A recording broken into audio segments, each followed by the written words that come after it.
Selamat pagi. Welcome to the latest news from Bali in Indonesia.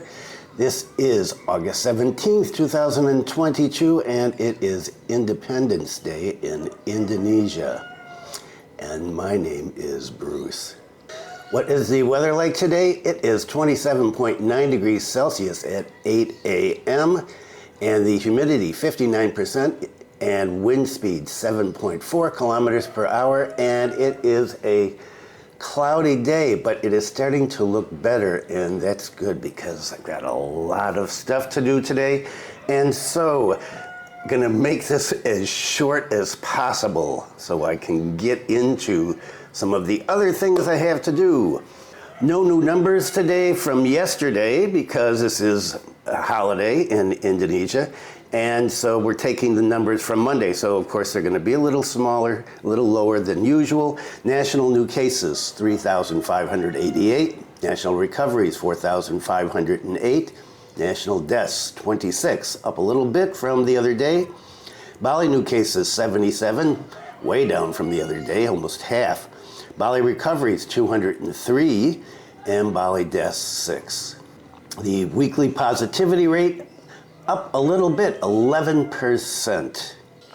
There is a push for booster shots, and that is one of the reasons for the change in the domestic travel regulations, and a new SE came out from the Ministry of Transportation, SE 77. I don't have the document in hand now, so I can't put a link to it. Nurai Airport had a release about this and said everything is going to go as normal, and they listed the main points, which are exactly what I talked about in the video the other day. And if you want to look at those again, you can find the link right up here. And the airport has booster shots available from 9 a.m. to 3 p.m. They did not say if they do this for foreigners or if this is just for local people. So this is a case of, if you are on the ground and you're at the airport and you know what's going on exactly, leave a comment below, please. It would help everybody, including me. So lots of stuff. Let's get right into it. Independence Day is the main story. Of course, this is the 77th year of independence since the Proclamation of Independence in 1945, August 17th, 1945, 10 a.m. in Jakarta. And it was read by Sukarno, who became the first president, and Muhammad Hatta, the first vice president, was there. If you are traveling around, sometimes you're going to see a sign that says HUTRI, and that is just the short version of Hari Ulang Tahun Kemerdekaan Republik Indonesia. And some people just call it Hari Kemerdekaan, and some people call it 17-an, 17th. So there's different ways that people refer to this.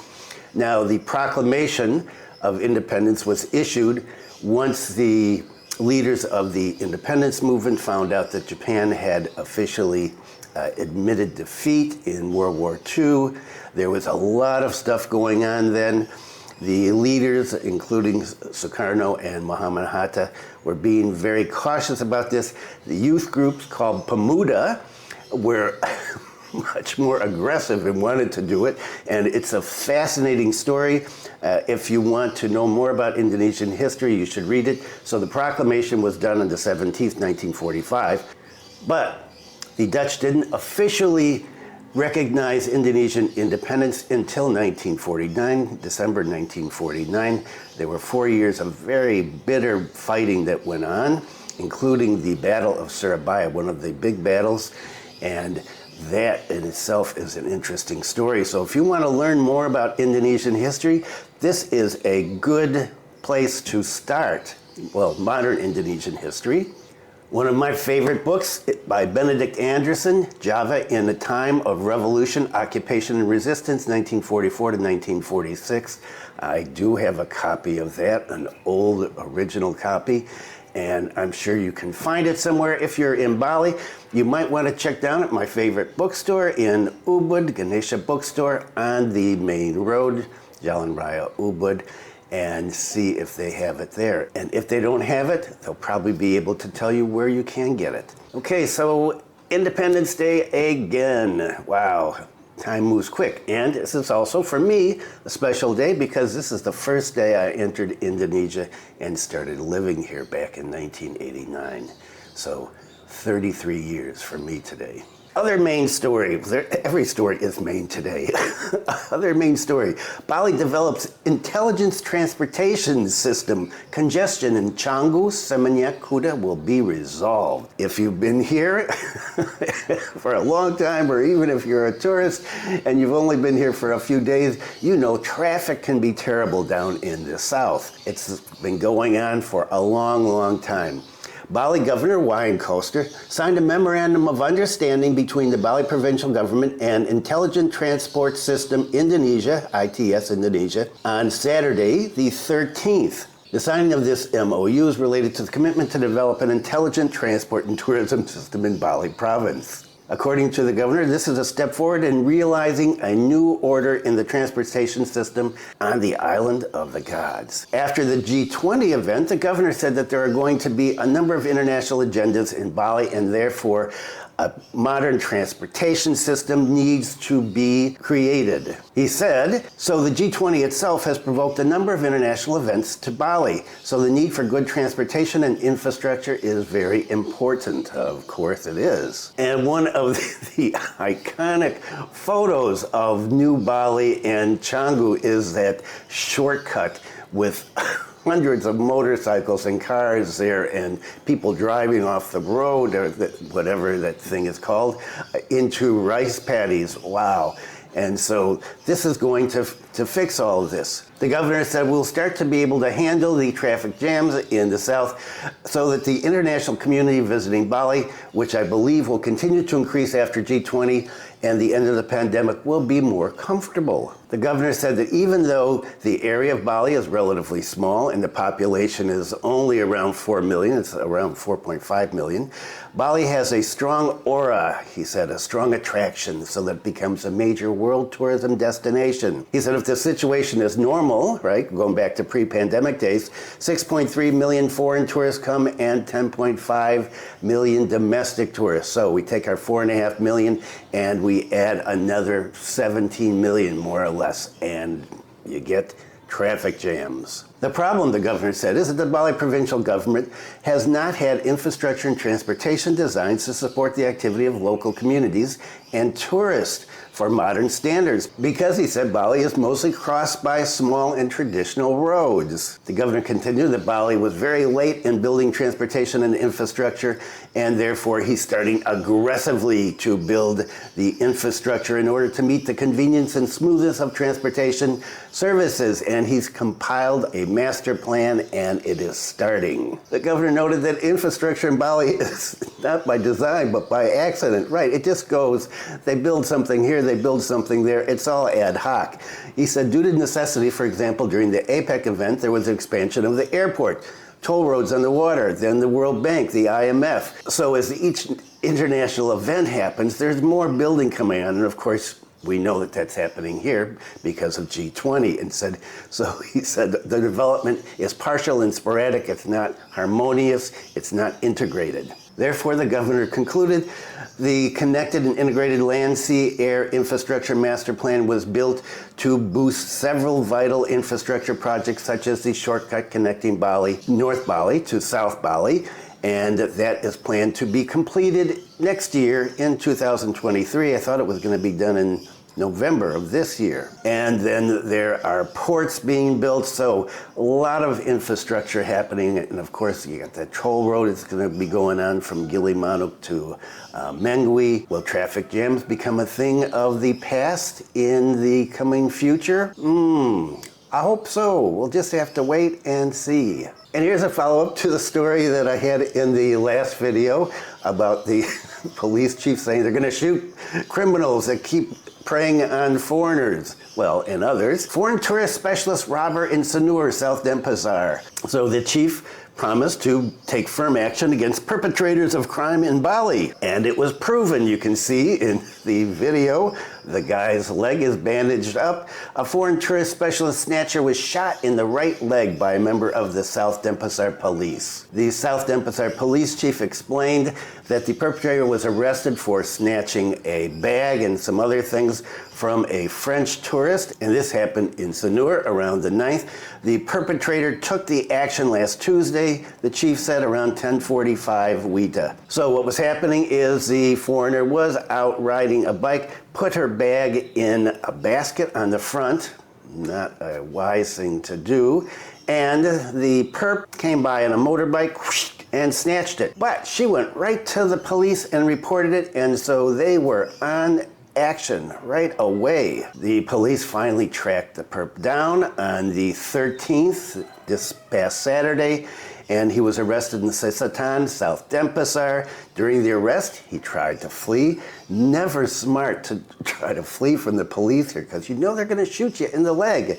And so they rewarded him with hot lead on his right leg. And that's what happens. And you would think that by now this would be so well publicized that criminals would know that they're taking a chance on getting shot if they try to run away. But they still do. The perpetrator admitted that he's robbed foreigners before in the Sanur area, and so this case is still under investigation.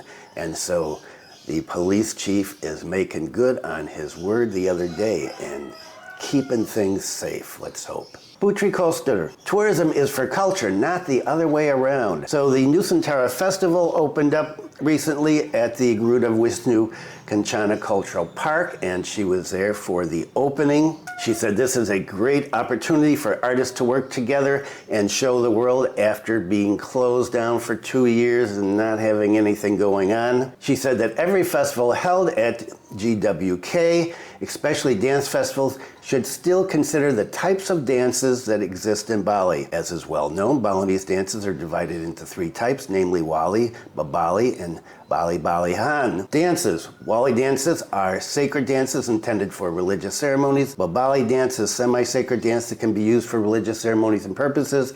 And lastly, the Balihan dance is for performances. She said, don't get them mixed up. Don't perform the Wali dance for the festival because it is Bali Taksu. And she said if Bali loses its Taksu, it will lose its Balinese identity, which is the source of tourism so far. She said Bali is known for its culture, and thanks to its culture, tourism has developed. And she emphasized that tourism is for culture, not the other way around. So tourism must contribute greatly to the development and preservation of culture. And something on boosters and Bali, 64th anniversary of Bali province. Wayan Koster hopes Bali reaches the highest booster and increases tourist visits. So the province of Bali has finally returned to celebrate the 64th anniversary in 2022. So Bali was officially made a province in 1958. After being shackled to the COVID-19 pandemic for approximately 2 years, finally this year's anniversary can be celebrated with a memorial ceremony. This is in accordance with the anniversary theme, which is recovering together, growing together, living together, developing together, strong together, benefit together. Okay. A lot of togethers. The ceremony to commemorate the 64th anniversary of the province of Bali was held at Niti Mandala Field in Ranan on Sunday. The governor said that the COVID-19 situation has been handled very well in the province of Bali, particularly through vaccinations. This area of his leadership has achieved excellent success in building people's immune system. The governor claimed that booster vaccination has reached 78% in Bali province and that it is the best and fastest category in achieving that in Indonesia. The governor gave his highest appreciation to the COVID-19 task force for their performance in handling COVID-19 in Bali, and he did not forget to convey his gratitude to the community for an orderly attitude, discipline, and responsibility for enforcing health protocols. And you can see by all the people wearing masks. This achievement then convinced the central government to bring in foreign and domestic tourists without quarantine. The governor said, with all of the tourists flowing in, Bali's economy has grown positively by 3.04% in the second quarter. I've seen several numbers put out by the government about how high the economy has grown in the second quarter. This is the largest so far, 3.04%. The governor believes that this momentum can be sustained and enhanced with more national and international events in Bali. And of course, we have the G20 big meetings coming up on the 15th and 16th of November. And that is it for today. I'm ready to go. My wife cooking video the other day, you can check it out up here. I am Richa. That was so good. So good. Check it out right there. And thanks for viewing. Be kind to someone today. Stay safe. And I will see you on Friday.